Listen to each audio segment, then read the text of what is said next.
To open the BMW X3 G01 key fob from 2018 to 2019, first locate the small notch on the side seam of the fob.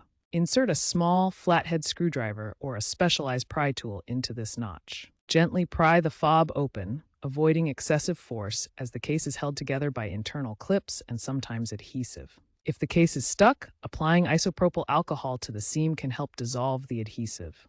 Warming the fob slightly with a hairdryer can also soften the glue. Be careful to avoid damaging the internal electronics during this process.